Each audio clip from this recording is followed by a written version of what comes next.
Welcome to Blue Heron Hill. I'm Sue, and we're out here in the greenhouse. We did have a bit of a problem, not a problem, a disaster last fall with the greenhouse. I am going to have a video which I will put up and link up here in the corner. I think I'm going to try and get it out before this one. Not sure, but anyway, stay tuned for that, or go back and look at it. What I have here are brassicas. I have cauliflower, broccoli, Chinese cabbage, and regular cabbage. Also a tray of lettuce, about 12 lettuce starts, and some parsley that I started. So these are all ready to go into the ground. They've been acclimating out here, even though the temperatures inside the greenhouse get up into the 60s. At night, it still goes down to the ambient temperature, and we've had nights go down below our frost, below 32. I think one night we had 29, but they do just fine. They don't mind a light frost, and so I want to get them out in the garden as soon as possible. So let's go and do that right now. Come on. Here we go, all laid out. They're generally about 12 inches apart. I actually started using that square foot method, and I like that. Just gives me a little visual. But then what I do is I get the first row in, but then I alternate the second row so they can be closer, but they're still on the diagonal. They're still about a foot apart. That way I can do a more intensive gardening method and pack more into a smaller space. Loved raised beds, especially this early spring. The ground all around here is sopping, but the raised bed is nice. The soil is not wet. It's moist, but not sopping wet. There's lots of drainage around, and it takes the excess water off and doesn't keep the bed sopping wet. So I am going to plant all of these. I have the broccoli up front, and then cauliflower, then cabbage, and then the Chinese cabbage in the back. So all I'm going to be doing is digging holes and plopping in my plants. The soil, I had it amended. I put compost on it, and just lightly raked in the top inch. Didn't want to disturb too much of the soil structure. And I'll just plop these little seedlings in, and off we go.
Okay, so my bed is all planted. Rain's coming tomorrow, so there's no need to water anything in. Nice top dressing of compost here. So my soil has been amended. This bed last year had sweet potatoes in it. That was a crazy video. I will I will link that if you want to go back and watch that. I had brassicas over there in that bed last year. I had a little bit of a problem with some slugs, so I figured I'd bring it over to this bed, and I'm going to try some mitigating procedures to stop it from getting eaten by the slugs. Actually, it was the Chinese cabbage that suffered the most from damage from that. But what does damage my brassicas are the cabbage butterflies. I always tent this with an insect barrier fabric. It seems to do very well. Keeps those cabbage moths from laying their eggs and the larvae from eating, munching up all the leaves on the plants. So I will be doing that. They aren't out yet. I don't really have to worry about them quite yet, but I am going to put a fabric protector over these just so any cold coming nights, they can have just a little blanket of protection.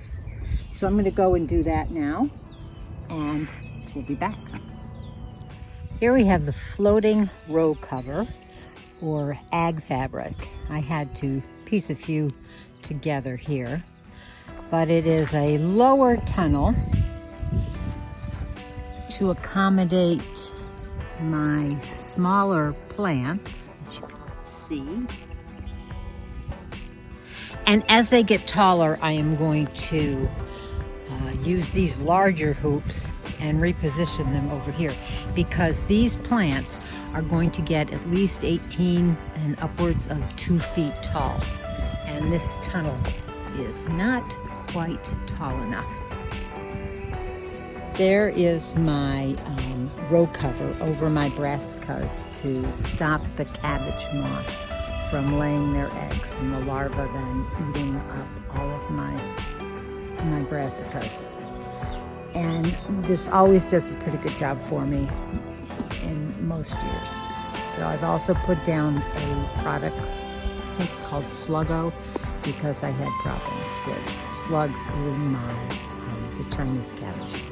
That is my video on planting my spring crop of brassicas. So thanks for following along with me on this video. And if you haven't already, subscribe, give me a thumbs up, and share it on all your social media platforms. So until the next time that we can go digging in the dirt, happy gardening. Bye.